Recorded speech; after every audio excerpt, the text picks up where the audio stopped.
क्योंकि यहोवा अपनी प्रजा को न तजेगा, वो अपने निज भाग को न छोड़ेगा। आइए हम अपने सृजनहार, पालनहार, त्राणकर्ता प्रभु के चरणों में प्रार्थना में अपने आप को नतमस्तक करें। सर्वसामर्थी,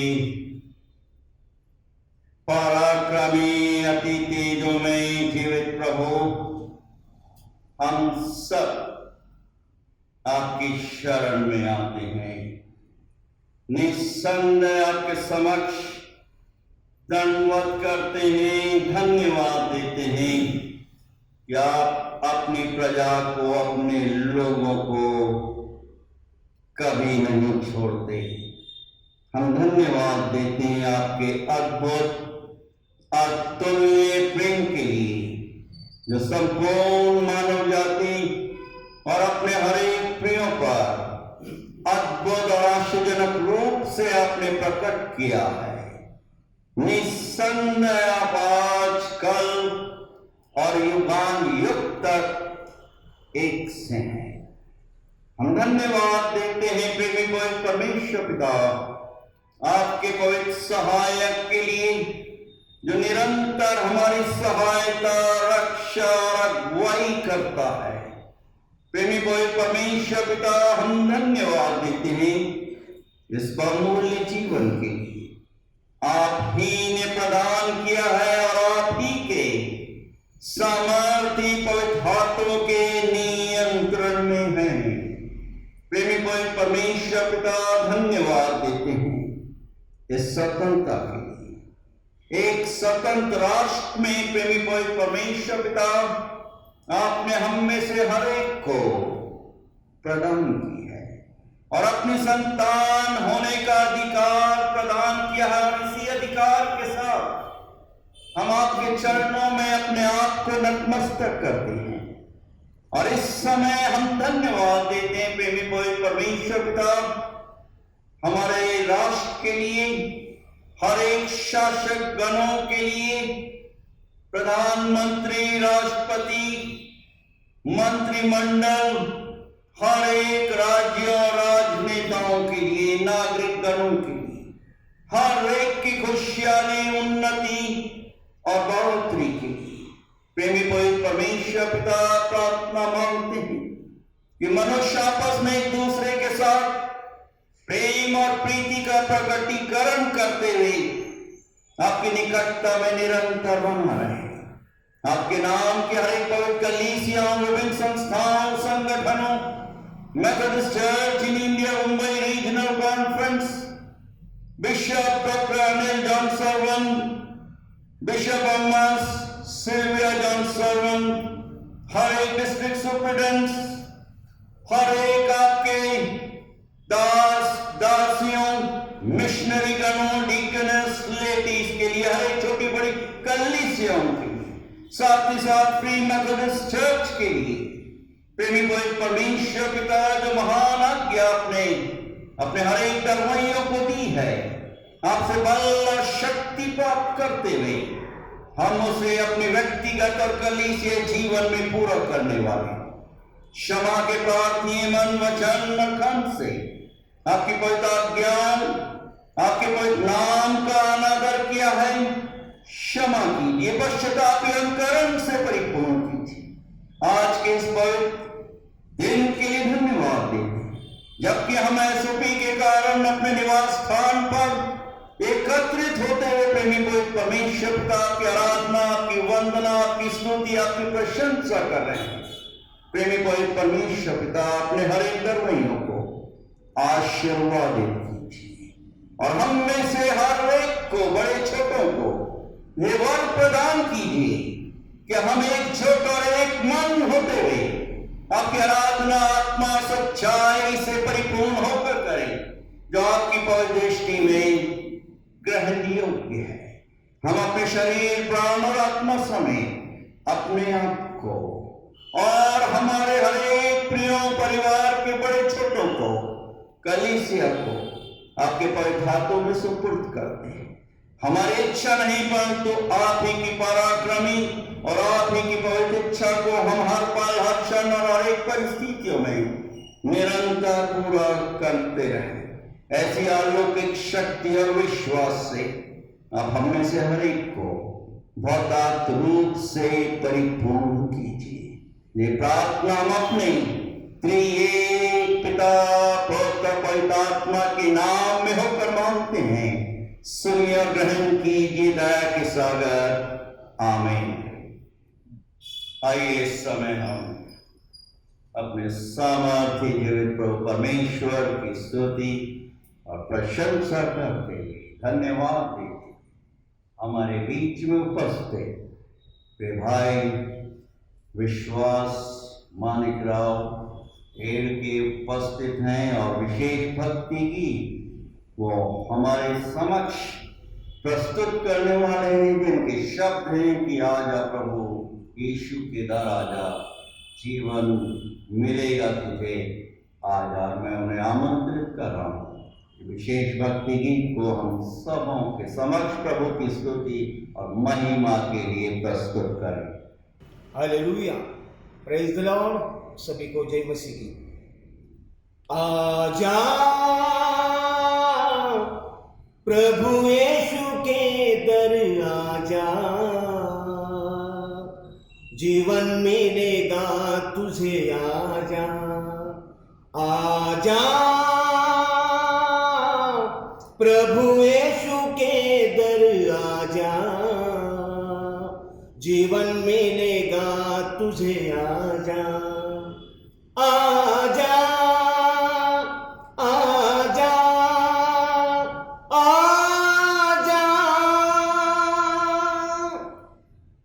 दिल पे जो तेरे बड़ा बोझ है, सारी दुनिया का यही रोग है। दिल पे जो तेरे बड़ा बोझ है, सारी उम्र का यही रोग है।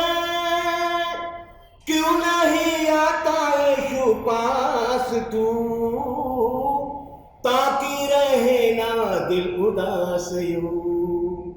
क्यों नहीं आता यीशु पास तू, ताकि रहे ना दिल उदास यूं। आजा प्रभु यीशु के दर आजा, जीवन मिलेगा तुझे आजा। आजा आजा आजा, ये ना सोचो के लंबी रात है, सारी दुनिया बेसबात है।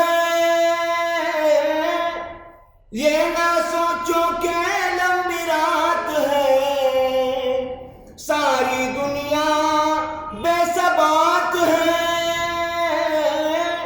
धोखा ही धोखा ये संसार है, यीशु मसीह सच्चा प्यार है। धोखा ही धोखा ये संसार है, यीशु मसीह सच्चा प्यार है। आजा प्रभु यीशु के दर आजा, जीवन मिलेगा तुझे आजा। आजा आजा आजा, शायद ये मौका होगा आखिरी, तुझको बुलाता यीशु नासरी।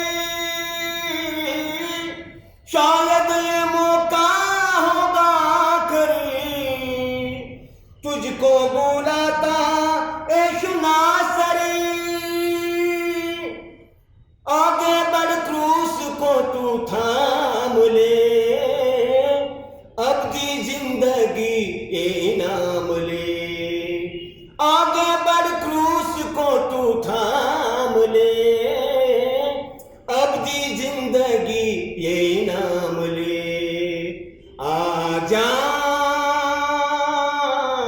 प्रभु यीशु के दर आजा, जीवन मिलेगा तुझे, आजा आजा। प्रभु यीशु के दर आजा, जीवन मिलेगा तुझे, आजा आजा आजा आजा। धन्यवाद ईश्वर।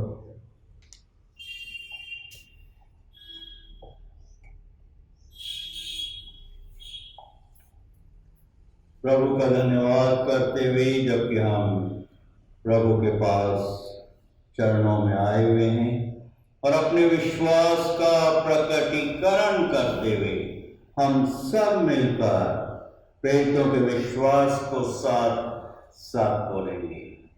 मैं विश्वास करता हूँ सर्वशक्तिमान पिता पर, जो स्वर्ग और पृथ्वी का सृजनहार है, और उसके इकलौते पुत्र हमारे प्रभु यीशु मसीह पर, जो पवित्र आत्मा से देहधारी होकर मरियम नाम कुमारी से उत्पन्न हुआ, पैंतुस पिलातुस के राज में दुख उठाया, क्रूस पर चढ़ाया गया, मर गया और गाड़ा गया, तीसरे दिन मृतकों में से जी उठा, स्वर्ग पर चढ़ गया और सर्वशक्तिमान ईश्वर पिता के दाहिने हाथ जा बैठा, जहां से वो जीवितों और मृतों का न्याय करने को फिर आएगा।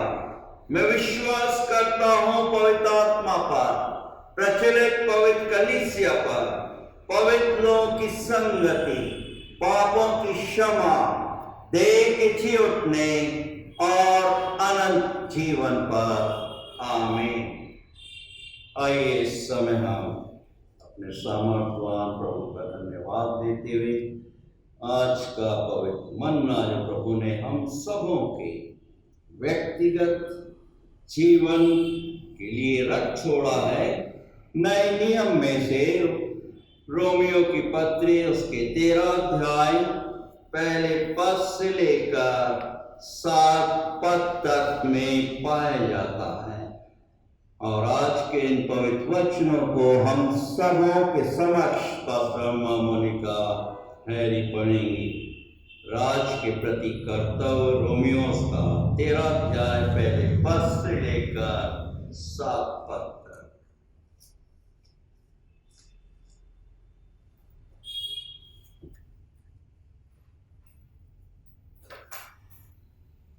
आज का धर्मशास्त्र स्मरण पाठ जो हमें मिलता है रोमियो की पत्री उसका 13वां अध्याय पहले वचन से लेकर 7वें वचन तक, जिसका शीर्षक इस प्रकार से है, राज्य के प्रति कर्तव्य। हर एक व्यक्ति शासकीय अधिकारियों के अधीन रहे, क्योंकि कोई अधिकार ऐसा नहीं जो परमेश्वर की ओर से ना हो, और जो अधिकार है वे परमेश्वर के ठहराए हुए हैं। इसलिए जो कोई अधिकार का विरोध करता है वह परमेश्वर की विधि का सामना करता है, और सामना करने वाले दंड पाएंगे, क्योंकि हाकिम अच्छे काम के नहीं परंतु बुरे काम के लिए डर का कारण है।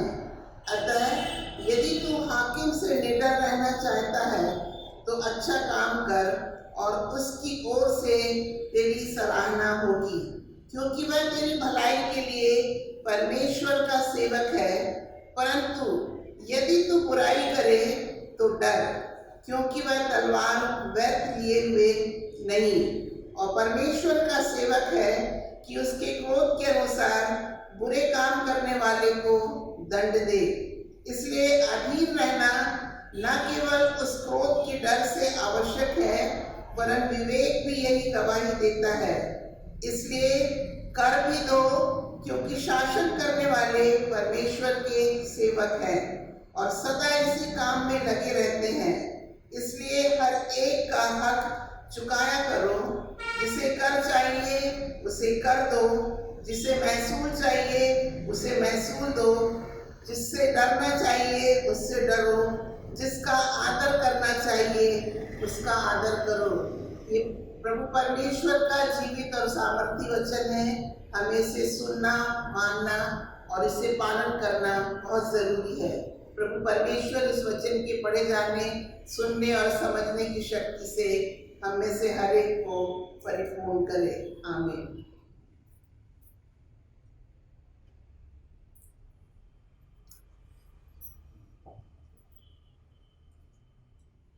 प्रभु परमेश्वर का धन्यवाद देते हैं इन शांत क्षणों के लिए। हम सबों के व्यक्तिगत, पारिवारिक और कलीसियाई जीवन के लिए निस्संदेह प्रभु ने हमें प्रदान किया है। अपनी महान योजना के अंतर्गत हम प्रभु का धन्यवाद देते हैं। हमारे बीच में उपस्थित प्रभु के दास पास्टर दादा वानखेड़े, जो कि फ्री मेथोडिस्ट चर्च मुंबई से हमारे बीच में उपस्थित हैं और आज गेस्ट स्पीकर के रूप में प्रभु के पवित्र वचनों को हमारे समक्ष प्रस्तुत करेंगे। प्रभु यीशु के पवित्र नाम में वानखेड़े साहब, हम आपका स्वागत करते हैं, अभिनंदन करते हैं और आपसे अनुरोध करते हैं कि प्रभु के पवित्र वचनों को हम सबों के समक्ष प्रभु की महिमा के लिए प्रस्तुत करें।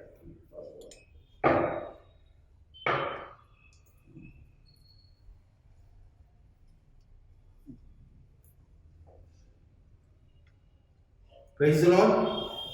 धन्यवाद, प्रभु के नाम को धन्यवाद। हमारा परमेश्वर बहुत अच्छा है और उसके उपस्थिति को जानने के लिए हम यहाँ पे आज उपस्थित हैं। मैं धन्यवाद देता हूँ पास्टर साहब के लिए, पास्टर अम्मा के लिए, जो उन्होंने आज ये अवसर आपके बीच में वचन को बांटने का, प्रचार करने का ये जो अवसर मुझे दिया है, इसके लिए मैं धन्यवाद देता हूँ।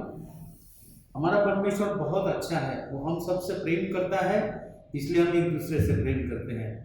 और इसलिए आज मैं आपके सामने खड़ा हूँ क्योंकि हम वही परमेश्वर को जानते हैं जिससे हम सब प्रेम करते हैं। मैं भी उसी प्रेम से, उसी परमेश्वर से प्रेम करता हूँ। जो शास्त्र वचन आज हमने पढ़ा है रोमियो की पत्री, उसका 13वां अध्याय और 1 से लेकर 7 तक जो आयतें हमने पढ़ी है, वो आयतों में जो संदेश दिया है, जो मुख्य प्रचार का जो विषय है, संत पौलुस ने जो कुछ देश के प्रति और अधिकारियों के प्रति जो हमें आज्ञा दी है कि क्यों हमें जिस देश में हम रहते हैं, जिस देश के हम नागरिक हैं और उस देश के अधिकारियों का हमें क्यों आदर करना है, इसके बारे में बाइबल हमें स्पष्ट रीति से बताती है। क्योंकि जिस देश में हम रहते हैं उसके नागरिकता का, उसके हम नागरिक हैं, इसलिए हमें व्यवस्था के अधीन रह के हमारा व्यवहार करना, ऐसा बाइबल हमें सिखाती है। आज का जो विषय मैंने चुना है, जो बाइबल वचन से जो हमने वचन पढ़े हैं, और उस वचन को लेकर ही मैं कुछ आगे जाऊंगा।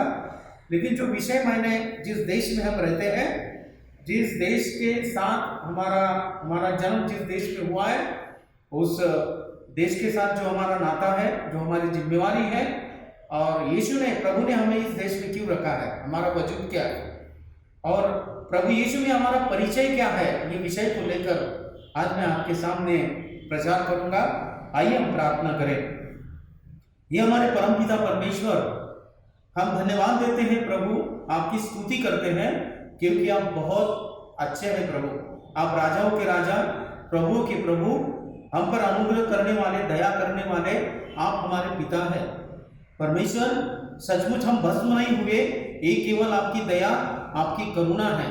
इसलिए आज हम सब लोग आज एक गणतंत्र दिन को मना रहे हैं। पिछले पूरा साल प्रभु 2020 परमेश्वर हमारे लिए भयंकर, परमेश्वर एक पैंडेमिक का समय था प्रभु।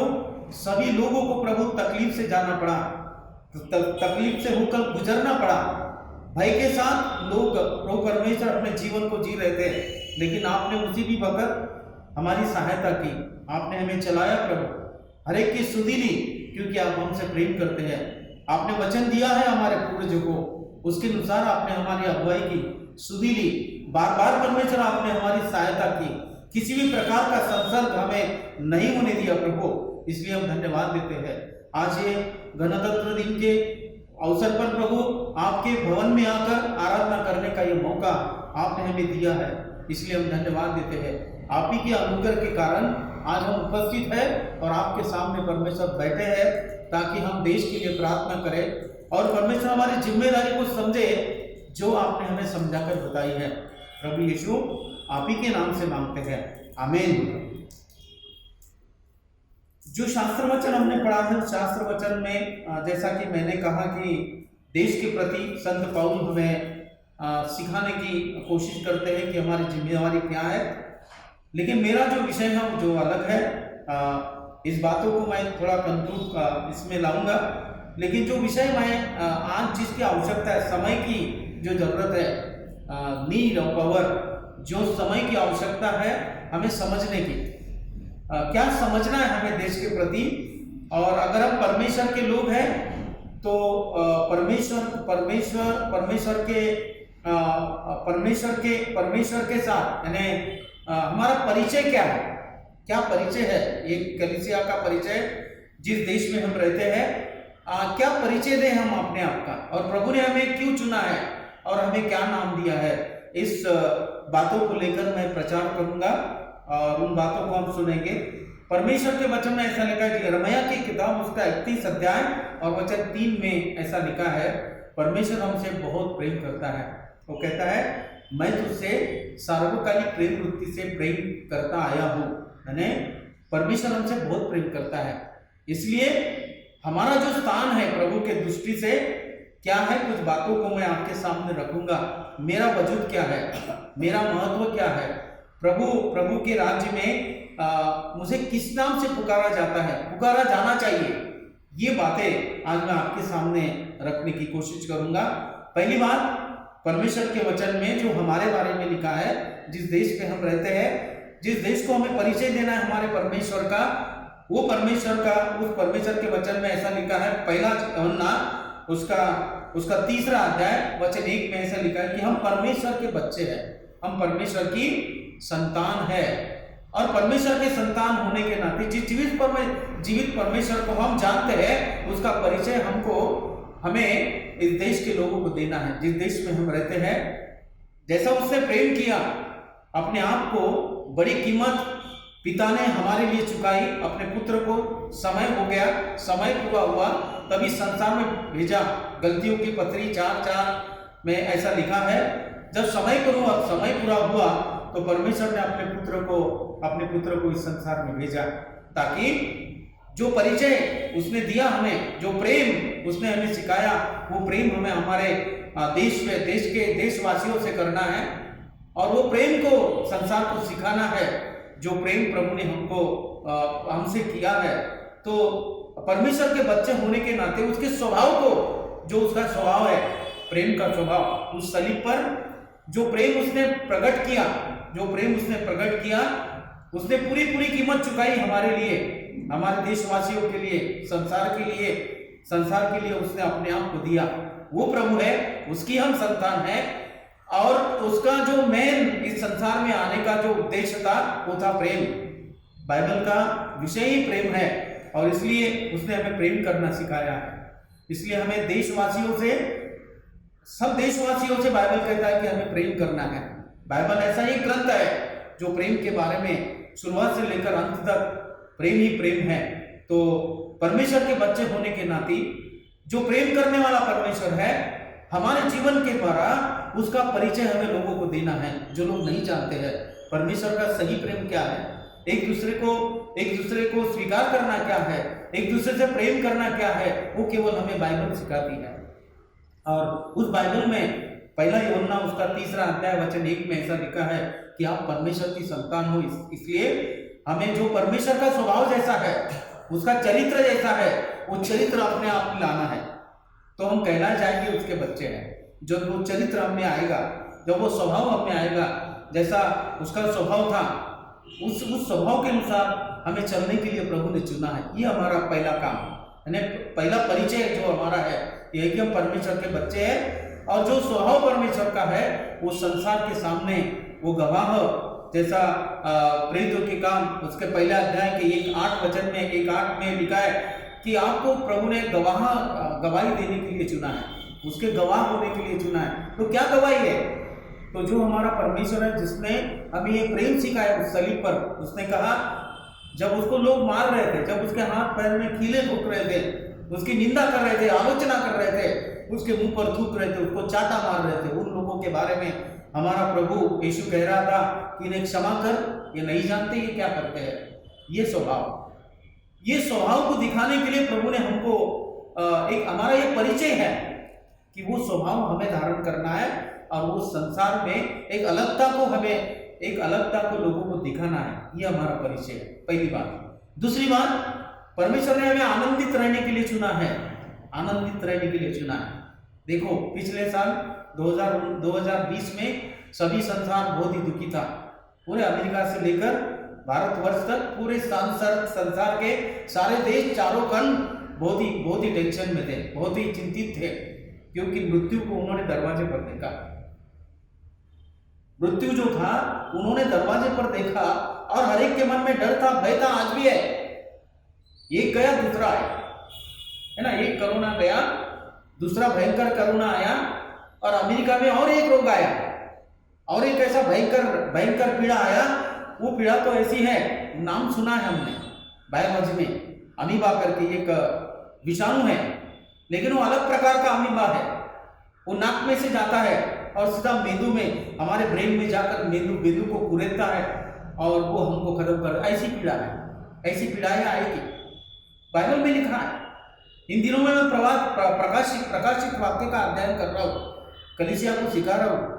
आने वाले समय में क्या होगा, जो बाइबल में लिखा गया है, जो पीड़ाओं के बारे में, आने वाले समय के बारे में जो हमें प्रभु ने बताया है पहले ही कि क्या होने वाला है, उन बातों को मैं सीख रहा हूँ और कलीसिया के साथ उसको बांट रहा हूँ। जो आज हम अनुभव कर रहे हैं, अलग अलग प्रकार की पीड़ाएं, एक गई दूसरी आई। अभी फिलहाल में 2-3 दिन पहले हमने सुना है कि बर्ड फ्लू वापस आया है, और महाराष्ट्र के पूरे हमारे महाराष्ट्र के 10 देश के 10 राज्यों में उन्होंने पूरी से अपने हाथ पैर फैलाना शुरू कर दिया। हमारे महाराष्ट्र में भी आया है। तो ऐसी पीड़ाएं आएगी।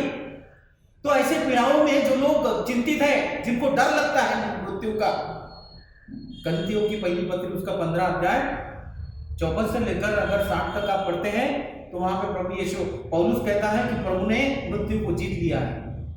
प्रभु क्या कहता है? मैंने मृत्यु को जीत लिया है।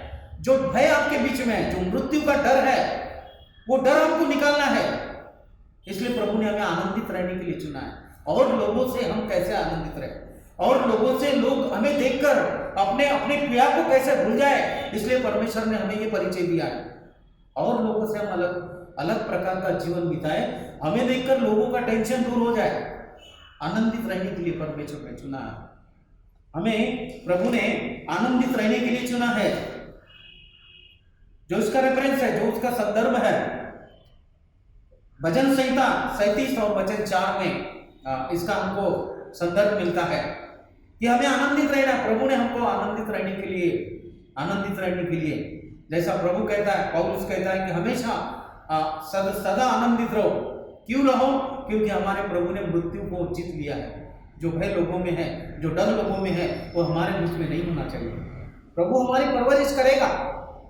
इन पीड़ाओं के दिनों में, पैंडेमिक में दिनों में मैंने देखा है हमारे बंबई शहर में बहुत ऐसे पीड़ा से गए लोगों के पास हम गए, उनको जितना हो सकता है उतना हमने कोशिश किया है। प्रभु ने जो हमको दिया उनको देने का कोशिश किया, उनकी जरूरतों को पूरा करने का कोशिश किया। कुछ लोग ऐसी स्थिति में थी, कुछ लोगों के पास पैसा था लेकिन वो कुछ खरीद नहीं पा रहे थे क्योंकि सब बंद था। कुछ लोगों के पास कुछ भी नहीं था, यानी पैसे वाले भी वैसे थे और जिनके पास पैसा नहीं था वो भी वैसे थे। ऐसी स्थिति से परमेश्वर ने हम लोगों को लेके जा रहा है। तो ऐसी स्थिति में जिस प्रभु को हम प्रेम करते हैं, जिस परमेश्वर ने हमें चुना है, वो अलगता कैसे लोगों को दिखाए, इसलिए प्रभु ने हमको ये परिचय दिया है कि हम आनंदित रहने वाले लोग हैं। प्रभु ने हमें आनंदित रहने के लिए चुना है, अपना परिचय दिया है एक अलग सी एक बात हमारे जीवन में है। तीसरी बात, परमेश्वर ने जो लोगों को पाप का भय है, लोगों के मन में डर है, नाश के क्या करेंगे, पाप क्षमा के लिए बहुत इधर उधर घूमते रहते लोग, ये तीर्थ यात्रा में जाएंगे, वो तीर्थ यात्रा में जाएंगे। कारण ये है कि उन्होंने जो पाप किए वो क्षमा होना चाहिए। प्रभु ने तो हमारे पाप 2020 साल पहले ही, 21 साल पहले उस सलीब पर क्या कर दिए, क्षमा कर दिए हैं। हम क्षमा पाए हुए लोग हैं, इसलिए हमें अभी ये काम करना नहीं है, क्षमा पाने के लिए हमें कुछ नहीं करना है, क्षमा हो गई है। अगर हमारा प्रभु के नाम से हमारा बपतिस्मा हुआ है, प्रभु का आपने स्वीकार किया है, हमें का जो पुराना स्वभाव था, जो आदम का, वो अगर मर गया है और नए जीवन में अगर हम जी रहे हैं तो हम क्षमा पाए लोग हैं, हम क्षमा पाए हुए लोग हैं। इसलिए हमें डरने की कोई जरूरत नहीं है। लोगों को समझाना है पाप की परिणति क्या है, उसका परिणाम क्या है। हम अगर उसको पाप से छुटकारा पाए हैं तो कैसे छुटकारा पाए हैं, ये लोगों को हमें बताना है। आज हमारे देश को इसकी आवश्यकता है, हमारे भाई बहनों को इसकी आवश्यकता है।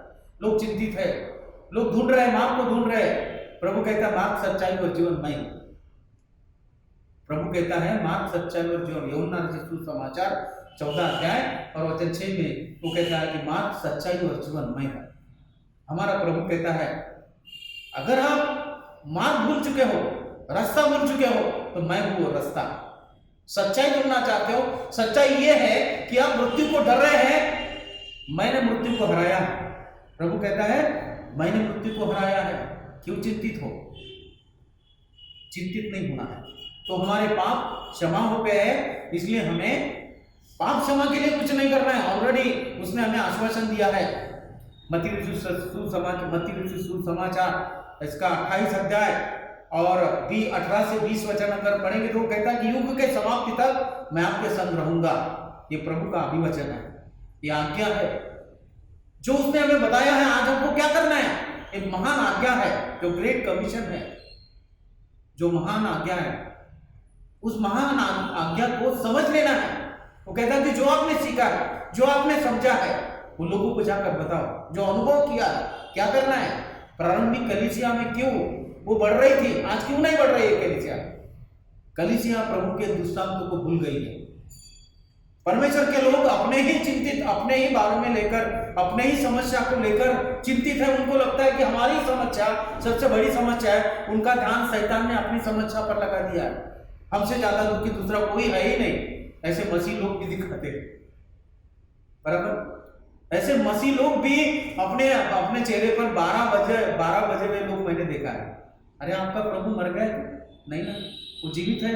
वो कहता है कि मैं आपके साथ हूँ, कल भी था, आज भी हूं, कल भी रहूंगा, चिंता करने की जरूरत नहीं, मैं आपके आगे आगे चलूंगा। प्रभु कहता है मैं आपके आगे आगे चलूंगा।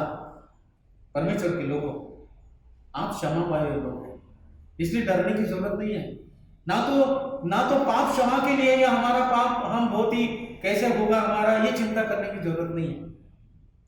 पहला पत्रस उसका 2 अध्याय वचन 24 में लिखा है आप क्षमा पाए हुए लोग हैं। पहला पत्रस उसका 2 अध्याय वचन 24 में लिखा है कि आप क्षमा पाए हुए लोग हैं। चौथी बात,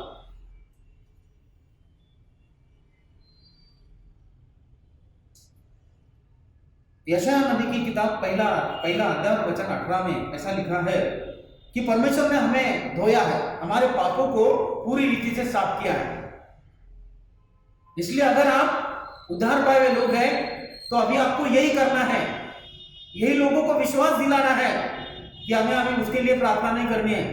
पवित्र आत्मा जिस दिन आपका बपतिस्मा हुआ, जिस दिन आपने प्रभु को वचन दिया कि मैं आगे से आपके वचनों के अनुसार चलूंगा, उसी दिन परमेश्वर की आत्मा आपको मिल गई। मिलाने के लिए प्रार्थना नहीं करनी। आप यहाँ पे बैठे हैं, पवित्र आत्मा आप में है, इसलिए आप यहाँ पे बैठे हैं। अगर वो ना होती तो आप क्यों यहाँ पे होते? परमेश्वर के सम्मुख क्यों होते? क्योंकि पवित्र आत्मा ने आप में परमेश्वर की आत्मा है, इसलिए मांगने की जरूरत नहीं है। उसकी अगुवाई में चलने के लिए प्रार्थना करना है। प्रभु मैं रोज गलती करता हूँ। दाऊद कहता है प्रभु मैं विश्वास में कमजोर हूँ, मैं प्यासा हूँ, मैं तेरी आराधना करना चाहता हूँ, लेकिन मन से करना चाहता हूँ, लेकिन विश्वास में कमजोर हूँ। हाँ, हम परमेश्वर के साथ हैं, लेकिन विश्वास थोड़ा सा डगमगा जाता है जब संकट आ जाता है, जब कोई बातों से होकर जाना पड़ता है, तो हमें लगता है कि हम संसार के जैसे लोग हैं। नहीं, उसके लहू के द्वारा प्रभु ने हमें क्या किया है? शुद्ध किया है। प्रभु के लहू के द्वारा प्रभु ने हमें शुद्ध किया है, इसलिए हम शुद्ध किए हुए लोग हैं, संसार से चुने गए लोग हैं। प्रभु ने हमको संसार से अलग किया, चुना है, चुन के अलग किया है। अब हम हमारे घर में गेहूं लाते हैं, उसको साफ करते हैं, वापस साफ किया हुआ गेहूं उसमें नहीं डालते, वो अलग रखते हैं। हम अलग किए हुए लोग हैं, तो हमें वो अलगता दिखना चाहिए, वो स्वच्छ जीवन, वो स्वच्छ प्रतिमा, अलग सा एक स्वभाव, अलग की एक गवाही हमारी दिखनी चाहिए। हम हमारे पापों को धोया गया है, हमें अभी उसके लिए कुछ करना नहीं है। रोज हमें निश्चित है कि हम रोज गलती करते हैं, लेकिन ना करें ये बेटर है। अगर हमको समझ में आया है कि प्रभु कौन है, प्रभु ने हमारे लिए क्या किया है, प्रभु ने हमारे लिए कितनी बड़ी कीमत चुकाई है, ये अगर हमें समझ में आया है, तो हम वो बात समझकर अपने जीवन, अपने आत्मिक जीवन को जिए। प्रभु की यही इच्छा है, हमारा पाप क्षमा किया गया है, हम परमेश्वर के लहू से धोए गए लोग हैं, धुलाया गया हमारा जीवन है, स्वच्छ किया है परमेश्वर ने। यशायाह नबी की किताब इसका पहला अध्याय और वचन 18 में ये लिखा है। 5वीं बात, हम मुक्त किए गए लोग हैं, फ्री फ्रॉम एवरीथिंग, अलग सारी बातों से परमेश्वर ने हमें अलग किया है। गलतियों की पत्री 5वां अध्याय वचन 1, वहां पे लिखा है, तुम्हें सारे बंधनों से प्रभु ने छुड़ाया है, अपने पुत्र को भेजा सारे बंधनों से छुड़ाने के लिए। आज संसार जकड़ा है, बहुत सारे लोग हमें आज भी बड़े पीड़ा से जाने वाले लोग हमें मिलते हैं, घूमते रहते हैं, बहुत परेशान हैं, अशुद्ध आत्माएं, बहुत सारी दुरात्माएं उनमें हैं, उनका जीवन उन्होंने पूरी रीति से बेकार कर दिया है। कुछ लोग कहते हैं ये सच है क्या, ऐसा हो सकता है क्या? हाँ, ये है। क्या बाइबल में लिखा गया नहीं है? लोगों में अशुद्ध आत्मा थे, क्या प्रभु ने उनको नहीं निकाला? क्यों हम उस पर विश्वास ना करें? क्योंकि ये सारी अशुद्ध शक्तियां है। शैतान हमें रुला रहा है, शैतान हमारा ध्यान उधर केंद्रित कर रहा है, तो हमें ये दिखाना है कि हम इसमें से निकल रहे हैं, बाहर प्रभु ने हमें निकाला है। गलतियों की पत्री 5वां अध्याय वचन 1 में इस बात को लिखा गया है। 6वीं बात, पौल करिन्थियों की पत्री में पहले करिन्थियों की 3रे अध्याय के 6वें 16वें वचन में 16 और 17 में कहता है, तुम्हारा शरीर पवित्र आत्मा का मंदिर है, उसमें परमेश्वर की आत्मा वास करती है। आप परमेश्वर का मंदिर हो। आपका परिचय क्या परिचय है? आज जवान लोग पूरे दिशा को भूल चुके हैं। मसीह जवान लोग हमारे बंबई शहर में, बड़े बड़े मेट्रोपॉलिटन सिटीज में जो बच्चे लोग हैं, जो जवान बच्चे लोग ड्रग के वादी हो गए, चर्च में आने वाले बच्चे बेताल हो गए हैं अपने पीयर प्रेशर का, जो उनके दोस्त है उनका साथ लगकर वो बेकार हो गए। माँ बाप परेशान है, परमेश्वर की आज्ञा को भूल गए। परमेश्वर का जो आज्ञा है, व्यवस्था विवरण की किताब उसका 6वां अध्याय और 5, 6, 7 में लिखा है कि तू अपने बच्चों के साथ बैठते, उठते, सोते, जागते, जो बात परमेश्वर ने मिस्र देश में तेरे साथ की, जो सिखाया तू समझा, वो अपने बच्चों के साथ उसकी चर्चा किया करना। ये परमेश्वर की आज्ञा है। कलीसिया ये बात भूल चुकी है। कलीसिया को ये नहीं लगता है कि हमारे बच्चों को परमेश्वर का वचन सिखाए। वो तो बहुत संसार की शिक्षा को पाने के लिए पीछे दौड़ रहे हैं। बहुत बिजी है हमारे लोग, ये क्लास, वो क्लास, सारे क्लास ही क्लास है। संडे में भी क्लास होता है, चर्च के दिन में भी क्लास होता है, प्रार्थना के समय भी क्लास होता है। आजकल तो ऑनलाइन में तो पूरे लोग पागल हो गए। सुबह से लेकर शाम तक माँ बाप और बच्चे दोनों साथ में बैठते हैं, उनका भी दिमाग पूरा ये हो गया है। ऐसा समय आया। ऐसे समय में हमें परमेश्वर को हम कितना समय नहीं पा रहे हैं। ये परमेश्वर का जो मंदिर है उसको वैसा ही रखने के लिए हम क्या खुराक दे रहे हैं उसे? हमारा शारीरिक ये जो देह है उसका पालन करने के लिए खाना खाना पड़ता है। वैसे आत्मिक बढ़ने के लिए हमें परमेश्वर का वचन खाना रोज आवश्यक है। परमेश्वर के वचनों के और हमारा ध्यान जाना आवश्यक है।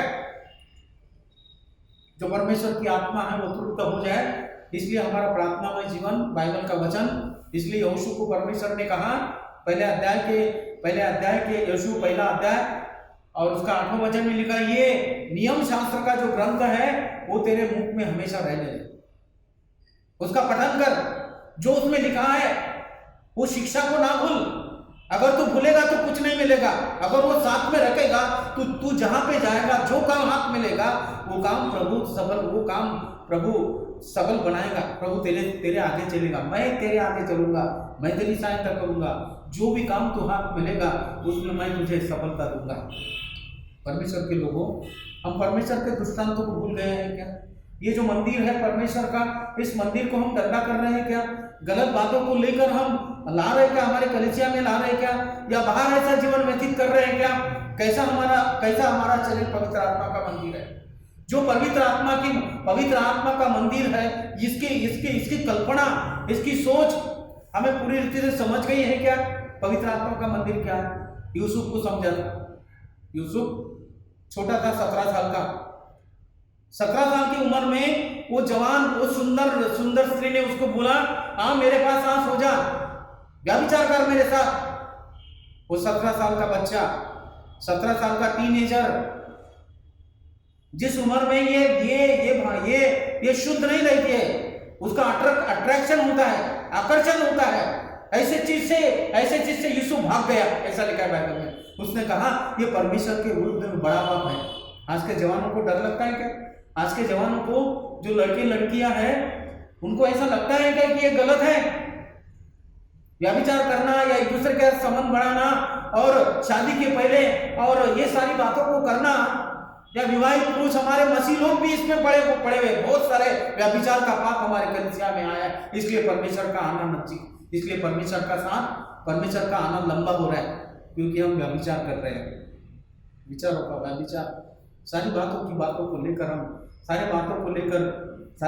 लेकर प्रभु चिंतित है। हमारा शरीर पवित्र आत्मा का मंदिर है, ये हमारा परिचय है। ये परिचय हम लोगों को दे, इसलिए प्रभु ने हमको चुना है। प्रभु में हमारा परिचय क्या है? तो हमारा शरीर पवित्र आत्मा का मंदिर है। सातवीं और आखिरी बात, हम प्रभु के साथ चलने वाले लोग हैं, कोवर्कर, उसके साथ चलने वाले लोग हैं। रोमियो की पत्री 8वां अध्याय वचन 17 में वारिस बनाया है परमेश्वर ने, अधिकार दिया है बड़ा, परमेश्वर के राज्य का अधिकार हमें दिया। पुत्र और कन्या के यूहन्ना रचित सुसमाचार पहला अध्याय 1:12 में क्या लिखा है? जितनों ने उस पर भरोसा किया है उतनों को उसने अपने पुत्र और कन्या होने का अधिकार दिया है। हमें परमेश्वर ने अधिकार दिया, उस अधिकार का उपयोग करना है। उसने हमें वारिस ठहराया है। वारिस यानी सारे इस संसार पर अधिकार हमें दिया है। उस अधिकार का उपयोग जब हम करेंगे तब इस पवित्र आत्मा के अगुवाई में हम चलेंगे। जब इस शरीर को प्रभु के लिए उपयोग करेंगे, आज देश को इसकी आवश्यकता है। आज हम जो गणतंत्र दिन बना रहे हैं, उस गणतंत्र दिन में ये बातों को समझने की आवश्यकता है कि हम क्यों हैं इस संसार में, क्यों हम कलीसिया में हैं, हमारा कलीसिया के साथ क्या नाता है, प्रभु क्या चाहता है, ये कलीसिया कैसी बने। परमेश्वर का मंदिर शरीर है ना कलीसिया। परमेश्वर, ये कलीसिया जो है ये प्रभु का शरीर है, ऐसा लिखा है। तो प्रभु का शरीर तो गंदा नहीं हो सकता है ना? प्रभु का शरीर तो व्यसनाधीन नहीं हो सकता है। प्रभु का शरीर तो दिशाहीन नहीं हो सकता है, वो दिशा बताने वाला है। प्रभु का उस शरीर पर मरना हमारे जीवन के लिए बहुत ही आशीष का कारण था, अनुग्रह का कारण था। वो अनुग्रह प्रभु ने हम पर किया। प्रभु हमारे साथ चलने वाला, हमें वारिस ठहरा है। हमारा परिचय ये है परमेश्वर के राज्य के लिए, प्रभु के साथ जो हमारा परिचय है, प्रभु ने हमें उसके वारिस ठहराया है। आइए हम परमेश्वर के सन्मुख जाएं। जो 7 बातें हमने देखी, उस 7 बातों के बारे में सोचे। ये जो समय प्रभु ने हमको ज्यादा दिया, एक्स्ट्रा करके 2021 साल वापस दिया है, वो पीड़ाओं से निकाल कर हमको प्रभु ने लाया है, क्योंकि हम प्रभु के वचन को प्रचार करें, प्रभु को समझे, प्रभु कौन है, वो कैसा प्रेम करता है, उसके मन की बात क्या है। हमारे मोदी साहब के मन की बात आप जानते हैं, बरोबर है ना? उनके मन की बात बताते हैं वो रेडियो पे, लेकिन प्रभु के मन की बात क्या है? प्रभु के मन की बात ये है, मत्ती सुसमाचार उसका 28 अध्याय और 18 से लेकर 20 तक वचन में जो लिखा है, वो प्रभु के मन की बात है। क्या करना है? जो तुमने सीखा है, जो तुमने समझा है, जो तुमने अनुभव किया है, वो जो लोग नहीं जानते हैं, जो अंधे हैं, जो बहरे हैं, उन लोगों के पास जाकर उनको अगवा करना है कि प्रभु जिंदा है, मृत्यु को उसने जीवित किया है, मृत्यु को मत डरो। कोई भी किसी भी प्रकार की चिंता है, हमारा प्रभु चिंताओं को दूर करने वाला परमेश्वर है। ये प्रचार को लेकर, इस बात को लेकर संसार में हमें जाना है। आज समाज को इसकी आवश्यकता है, देश को इसकी आवश्यकता है, हमारे पड़ोसी की इसकी आवश्यकता है। वो घबराया हुआ है, वो डरा हुआ है, और उसके डर को निकालने वाले केवल आप हैं, मैं हूँ।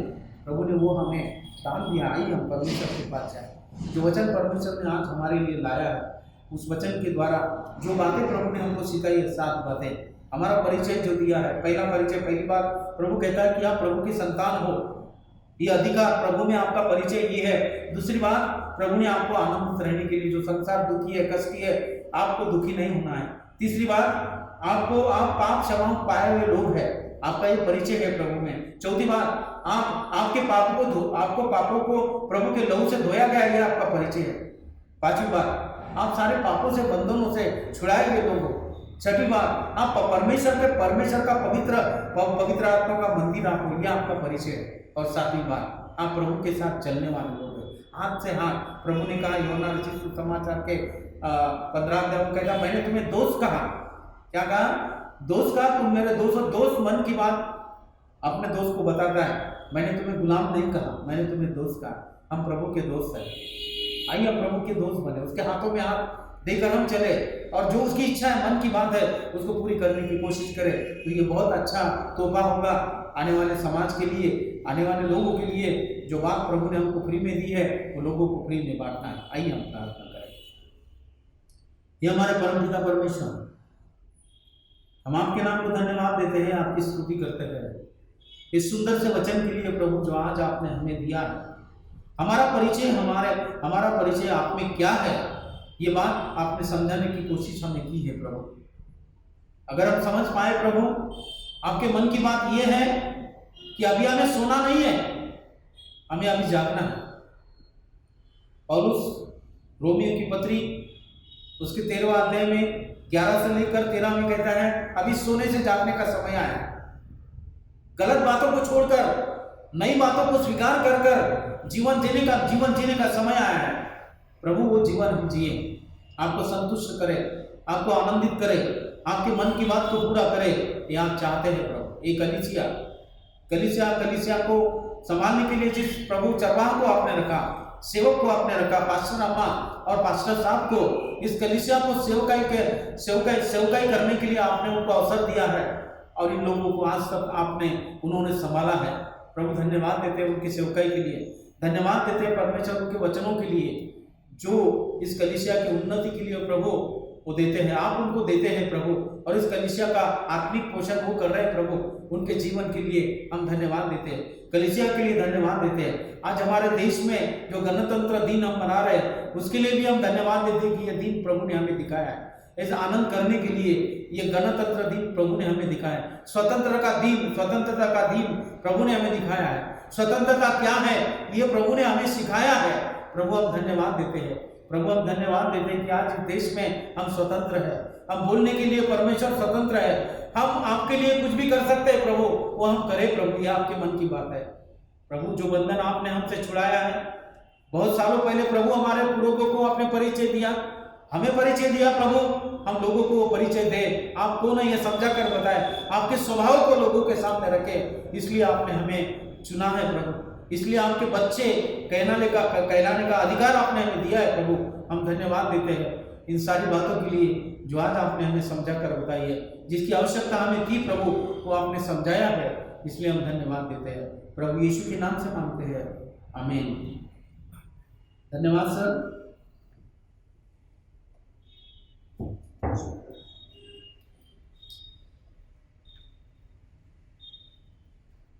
प्रभु का धन्यवाद देते हैं पास्टर रेवरेंड वानखेड़े साहब के लिए। वचनों के द्वारा हम सबों से संगत की, आप लोगों से अनुरोध कर रहा हूं, जबकि हम गणतंत्र दिवस मना रहे हैं और गणतंत्र दिवस पर संविधान मिला।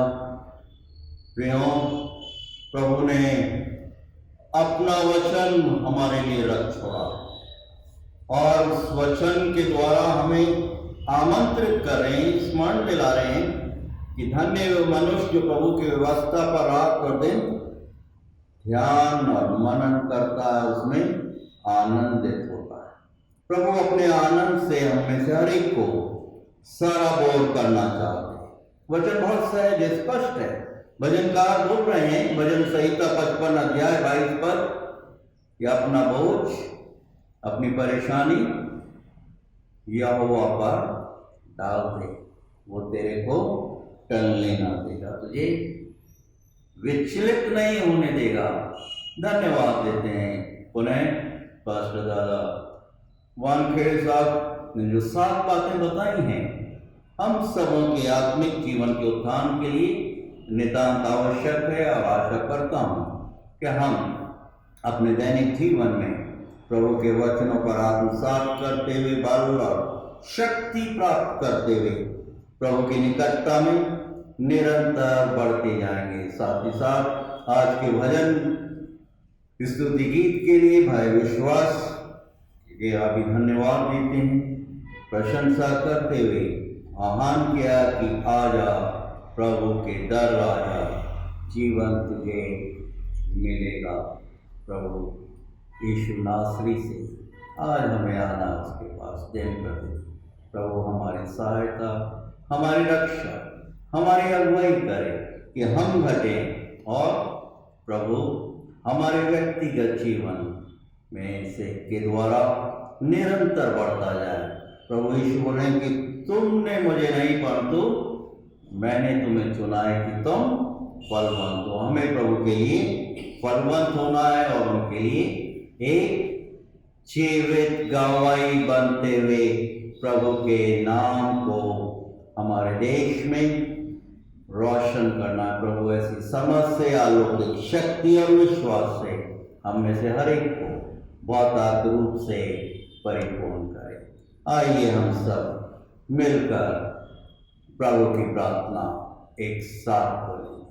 ऐ हमारे पिता, आप जो कि स्वर्ग में हैं, आपका नाम पवित्र माना जाए, आपका राज्य आए, आपकी इच्छा जैसे स्वर्ग में पूरी होती है वैसे इस पृथ्वी पर पूरी हो। हमारे दिन प्रतिदिन की रोटी आज हमें दीजिए, और जैसे हम अपने अपराधियों को क्षमा करते हैं वैसे हमारे अपराधों को क्षमा कीजिए, और हमें परीक्षा में मत डालिए परंतु बुराई से बचाइए, क्योंकि राज, पराक्रम और महिमा सदा आप ही का है। आमीन। आइए हम आशीष वचन ग्रहण करें। प्रभु परमेश्वर पिता अपने मुख का प्रकाश, अपनी पवित्र कलीसिया, हम सब विश्वासियों, हर एक हमारे परिवार, हमारे प्रियजन और विशेष रूप से हर एक जवान बच्चों पर चमकाए। परमेश्वर की शांति जो कि सारी समझ से परे है, आपके हृदय और आपके विचारों को प्रभु यीशु मसीह की पहचान और प्रेम में सदा स्थिर रखे, और अब हमारे त्रिएक पिता, पुत्र और पवित्र आत्मा की सुंदर, मधुर और अलौकिक सहभागिता हम सबों के साथ और हमारे हर एक प्रियों, हमारे जवान बच्चों, नाती पोतों के साथ आज से लेकर हमेशा हमेशा और युगान युग तक निरंतर होती रहे। आमीन। मुझ में यीशु की शोभा दिखाई दे, उसका अद्भुत प्यार और सब निर्मलता